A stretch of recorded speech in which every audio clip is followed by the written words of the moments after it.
Sophie, j'espère que vous allez bien. En tout cas moi, ça va encore une fois super, parce que je vais vous faire une petite review de The Sandman Omnibus Volume 1 de Monsieur Neil Gaiman. Donc, comme vous pouvez le voir ici, c'est un omnibus qui n'a pas de dust jacket, mais qui a un effet cuir assez sympa, comme vous pouvez le voir sur la tranche. Voilà, un effet brillant, de Vertigo. Voilà le bac, vraiment c'est effet cuir, très sympa au toucher, avec des jolis reliefs. Voilà. Donc voilà, passons tout de suite à l'intérieur. Comme vous pouvez le voir aussi, la tranche des pages est noire, ce qui rajoute un effet encore plus sombre, on va dire, à cet omnibus qu'il est déjà bien. Donc, craquons-le. Ah oui, bon, ça c'est livré avec presque avec tout ce qui est tous les éditions Vertigo. C'est vraiment une preuve d'authenticité. Vous voyez ici le prix, 150 $ US, le volume. Il y a 3 volumes en tout.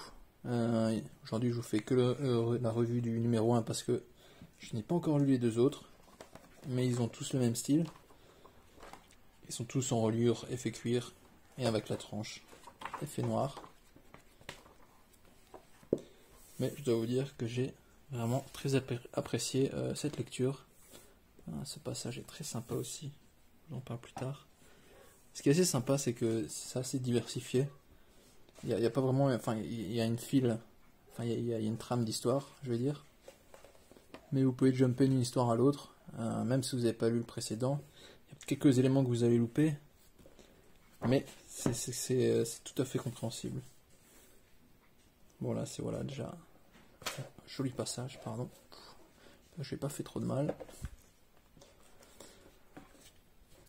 Donc là en fait pour la petite histoire, c'est un espèce de taré qui adore l'occulte, qui va essayer de capturer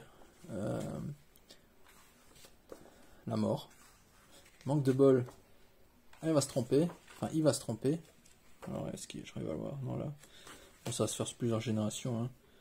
Il va se tromper et il va capturer The Sandman, le Dreamer, comme on appelle.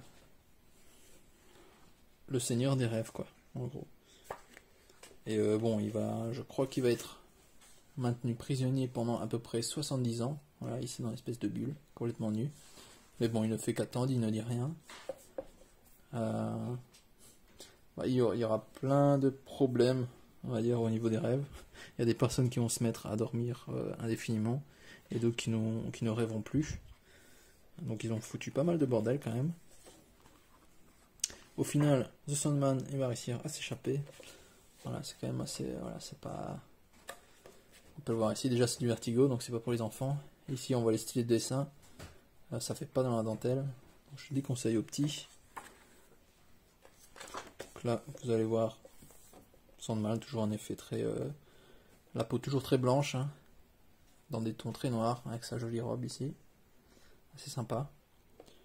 Ici, comme vous pouvez le voir, c'est Constantine. Ce qui est assez sympa, c'est que par la suite, il va chercher 3 de ces objets qui contiennent la totalité de ses pouvoirs. Bon, on va pas dire qu'il est, même sans ses pouvoirs, il est déjà assez puissant, mais si on lui rend ces 3 là, là c'est, voilà, on peut rien faire contre lui. Voilà, ici, je crois qu'il récupère déjà le premier, Constantine, qui va avoir une de ses anciennes conquêtes, qui se trouve dans voilà, c'est dans sa maison en fait, hein, assez spécial. Voilà, il voit que il parle à leur maître. Il fait ok, on va dégager. Le Sandman il est de retour et il cherche le The Push, sa bourse si vous préférez, qui est remplie de sable magique. Justement, vous voyez comme c'est le Dreamer, marchand de sable, tout ça. Voilà. C'est assez sympa. Et là on va voir des ex de voilà, ici, image très sympa. On la voit en train de rêver indéfiniment, enfin qui essaie de rêver, parce qu'elle se shoot avec ce sable justement. Et bon, voilà, on va dire que Sandman est assez, il est sympa. Il va lui mettre un dernier petit shoot pour qu'elle s'endort définitivement. Ah, c'est assez psychédélique. Là justement il se rend en enfer. Ici c'est Lucifer avec Méphistophélès je crois et Azazel. Non, Azazel c'est lui et lui c'est Méphisto. Si je ne me trompe pas. Ouais, il va essayer de récupérer son casque si je ne me trompe pas. Son masque. Ouais, ici on a un masque assez spécial, hein, comme vous pouvez le constater ici. Très spécial. Bon, on va dire que Lucifer n'a pas trop aimé son petit passage en enfer. Mais bon, voilà, c'est Sandman. Image assez sympa ici. Je vais essayer de vous trouver une image encore plus sympa. Voilà, celle-ci elle est très sympa, où il se trouve en enfer avec tous les démons ici à leurs pieds. Et Azazel, Méphistophélès et Lucifer qui se trouve sur le piédestal. Parce qu'il gouverne à 3 à ce moment-là, justement. C'est sympa. Voilà. Et puis là, voilà, là on voit la personne qui a le troisième élément. Alors, la personne est complètement... Voilà, elle est complètement dégueulasse, je veux dire. Il n'y a pas d'autre mot. Pourquoi? Parce que il ne dort plus. Il n'arrive plus à dormir. Tout ça parce qu'il est devenu accro au troisième élément qui appartient à The Sandman. C'est un des effets secondaires qu'il a subi. C'est assez psychologique comme histoire, hein. C'est très spécial, mais c'est super sympa parce que là, la personne elle commence à se prendre d'amitié avec l'autostoppeur, qui n'est ni plus ni moins que le gars tout dégueulasse. Bon, au final, on croit qu'il est gentil, mais il va quand même lui tirer une balle dans la tête. Voilà, ça fait pas dans le chichi, hein.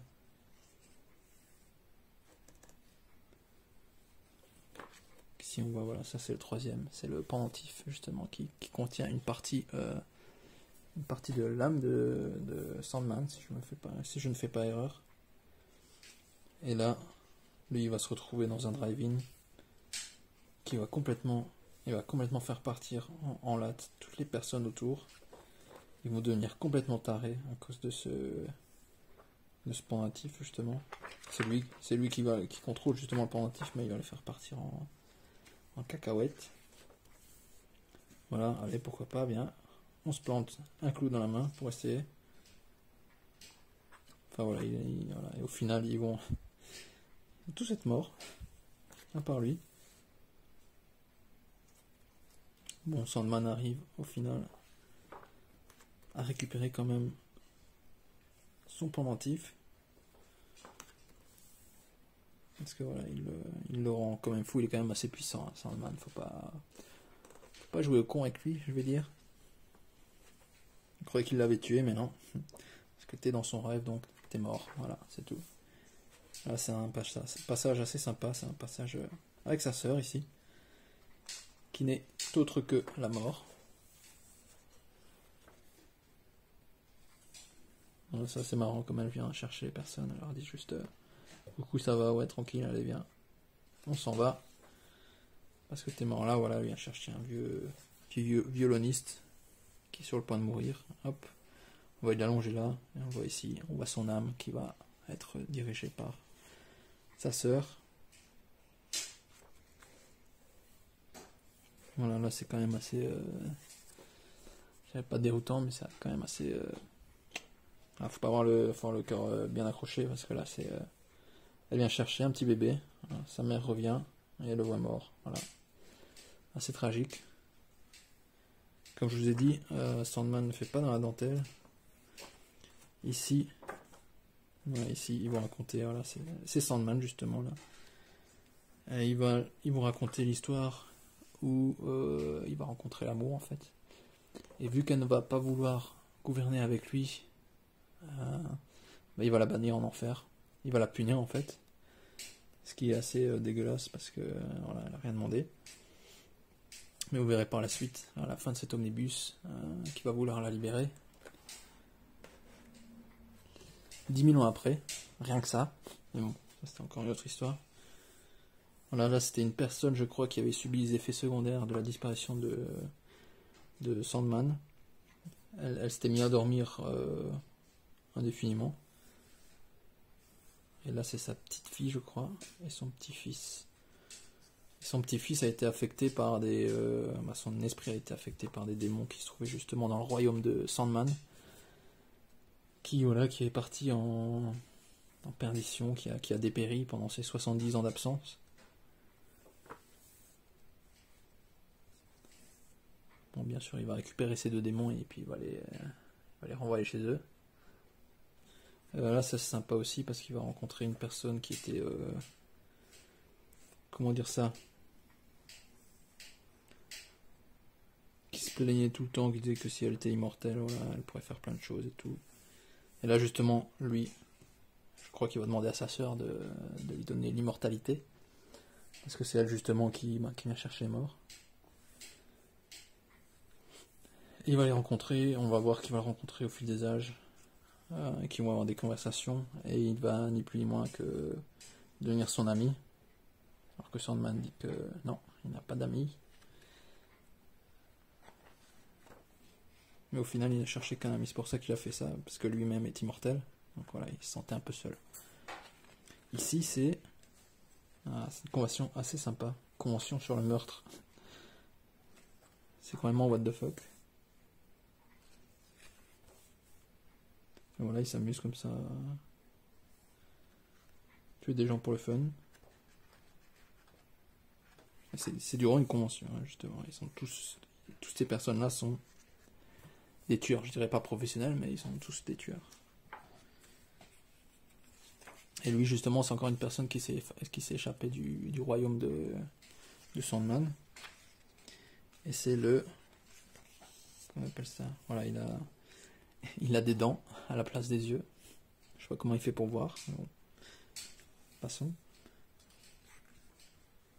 Je ne sais plus comment il s'appelle. Il a un nom très spécial. Je suis sûr. Je l'ai sur le bout de la langue.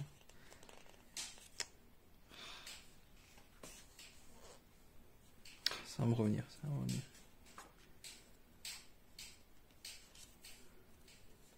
Corinthien. Voilà, c'est le Corinthien. Ça s'appelle le Corinthien. Voilà, il doit... En gros, toute cette omnibus raconte Sandman qui va essayer de réparer tout ce qui a été fait. Parce que des espèces de tarés, ou des cons, on va les appeler, hein, comme ça, parce que c'est comme ça, hein, c'est tout, qui l'ont capturé et ont laissé le royaume des rêves pendant 70 ans sans souverain. Ça c'est aussi sympa, parce qu'il va rencontrer une personne, un vortex, je crois qu'ils appellent ça comme ça, une personne qui peut modifier les rêves à côté de ceux où elle se trouve. Bon, c'est pas la première, hein. Il en a eu déjà plusieurs avant. Et le seul moyen d'arrêter ça, c'est de la tuer. Mais je crois justement que celle-ci, il ne va pas la tuer parce que ce monsieur-là, justement, est devenu très ami avec Gilbert. Il s'appelle Gilbert. Et Gilbert, il vient aussi, comme par hasard, du royaume de Sandman. On voit ici, voilà. Il va la sauver. Il va dire à Sandman de ne pas la tuer. Et on voit que Gilbert, en fait, c'était lui. C'était lui. On voit qu'ici, c'est vraiment désertique. Et voilà, Gilbert, en fait, c'était tout ce qui était vert, toutes les montagnes, tout le paysage magnifique de ce monde. Il s'était incarné en cette personne.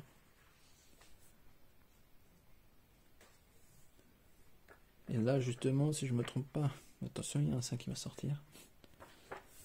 C'était sa mère qui avait retrouvé sa jeunesse, qui s'était sacrifiée, qui se sacrifie justement pour que sa fille puisse vivre. Sa petite fille, pardon, parce que c'est sa mère.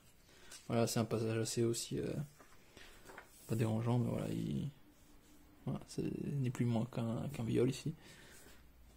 Voilà, c'est une personne qui donne de l'inspiration, c'est une nymphe, je crois, si je ne fais pas erreur.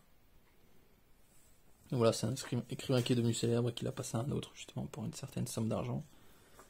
Mais elle va demander de l'aide à Sandman parce que c'est un de ses anciens amours.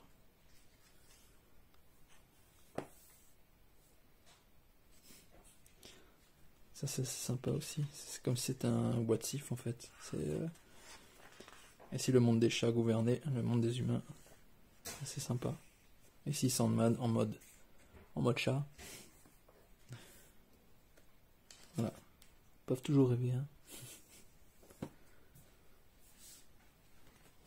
Ah, et ici c'est une personne. Qu'est-ce qui lui était arrivé de nouveau à elle? Ouais, elle était défigurée. Je sais plus pourquoi. Ah si, voilà, c'est une espèce de dieu. Défiguré. Voilà, je sais pas, c'est assez spécial.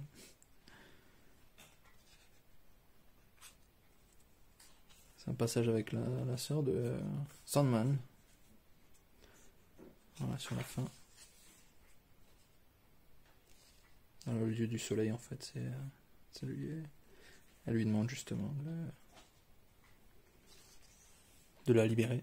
Ce qui veut dire mourir, en fait. Là, c'est un frère de Sandman aussi, c'est Destiny, Destin. Ah, une petite vision de l'enfer. Sympa, hein. On a Lucifer ici.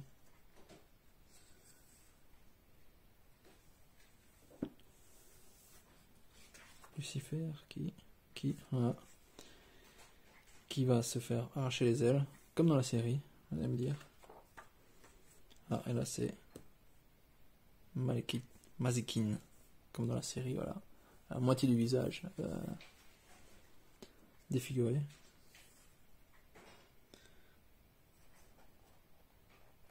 Voilà, Lucifer ici il est blond, hein, il est pas brun comme dans la série.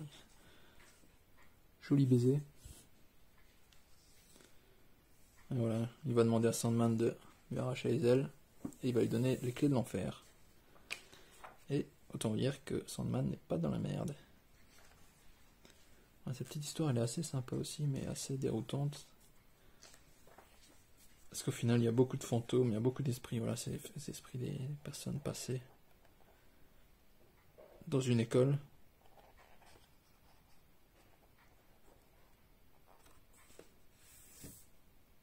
Voilà, ça c'est spécial, mais au final, lui c'est une personne vivante, lui c'est un fantôme. Mais au final, lui il va quand même mourir.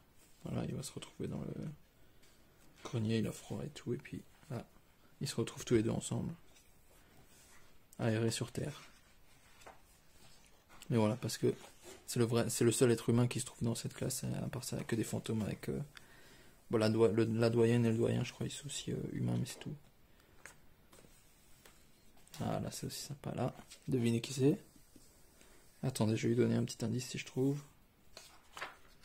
Ici aussi, et là. Sûrement reconnaître. Attendez. Allez.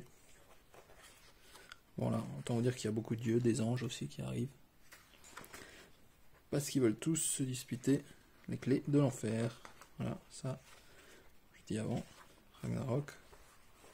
Il s'agit de Odin. Là, attendez, je trouve une meilleure image.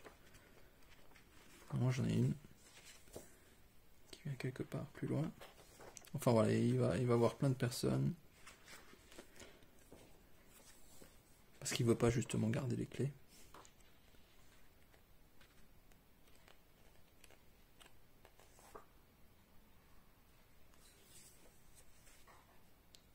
Bon, au final, il va le donner aux deux anges.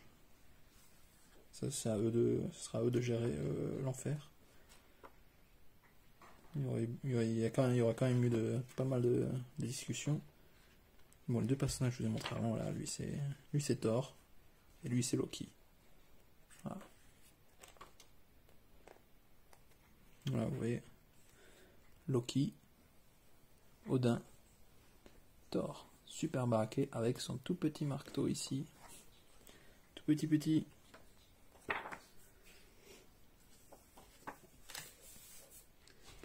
Ah ouais, ça, c'est, si je me rappelle bien, c'est le fils de Sandman. qu'il a eu avec une humaine. Mais comme vous pouvez le voir, il est encore vivant, même en ayant perdu la tête. Mais il a un pouvoir très spéciaux aussi, je crois que c'est décrit sur la fin. Ça c'est César, je crois. Qui passe incognito tous les ans avec les gens du peuple. Et qui passe à la fin devant Sandman.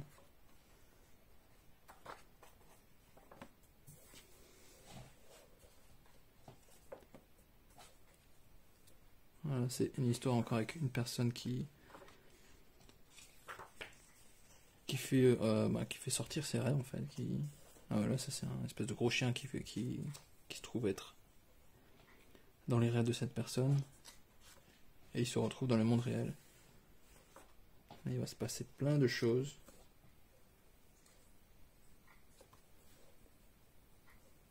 Voilà, elle est retournée dans ses rêves, justement, elle est en train de dormir là. Ici. On voit que les personnes sont en train de la garder. Et elle, faire attention à elle, c'est une sorcière, attention.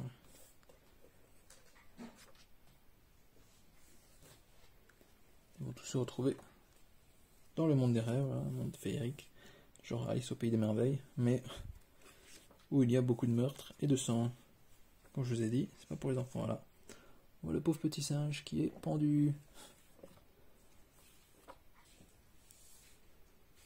Au final, il cherche une personne qui s'appelle Kuko. Kuko, c'est ça? Je crois que c'est elle, ouais. Ah, mais c'est elle, justement, c'est une espèce de parasite qui vient se planter dans vos rêves. Au final, il laisse s'envoler. Et elle est franchement pas contente. Au final, il y a eu beaucoup de morts, son amie est morte, hein, parce que l'immeuble s'est complètement écroulé. Et elle est toujours en train de dormir, elle s'est retrouvée dans les gravats. Là, c'est Sandman qui a commandé une représentation, pardon. Ah, et ça c'est, oui, le fils. Le fils de Sandman. Là, c'est encore l'un de ses frères. Il y a beaucoup de frères, Sandman, quand même. Là, je crois que c'est son fils qui va en enfer parce qu'il va retrouver sa bien-aimée qui est morte. Un passage assez sympa. Il lui dit: ok, je te rends ta copine si tu fais tout le chemin pour sortir sans tourner la tête, parce qu'il lui a promis que sa copine allait le suivre et il devait résister et ne pas tourner la tête jusqu'à la fin, sinon c'était foutu. Et au final, il n'y croyait pas parce qu'il entendait vraiment rien du tout derrière. Et on voit que, grossière erreur, il s'est retourné et il l'a vu. Et voilà, tu peux retourner en enfer et toi, tu te retrouves tout seul. C'était vraiment une grosse connerie ce qu'il a fait. Du coup, il commence à vraiment, voilà, il déprime à mort, quoi. Il se retrouve en train de se faire, voilà, on dirait que c'est une orgie, mais non, pas du tout. Il se fait complètement bouffer par les femmes. Voilà, ouais, ils sont complètement tarés. Voilà. Je vous ai dit, ça, un passage assez gore. Hein. Et là, voilà, il est ici. Juste une tête. Il s'appelle Orpheus. Voilà, et ça se termine là-dessus. Avec le fils qui se fait... qui est laissé au bord d'une plage. Et Sandman qui s'en va vers d'autres aventures. Voilà, j'espère que ça vous a plu. En tout cas, moi j'ai apprécié ce premier volume. Je pense que le 2 et le 3 seront aussi sympas. Donc je vous dis à plus. N'oubliez pas de dire. Allez, ciao ciao.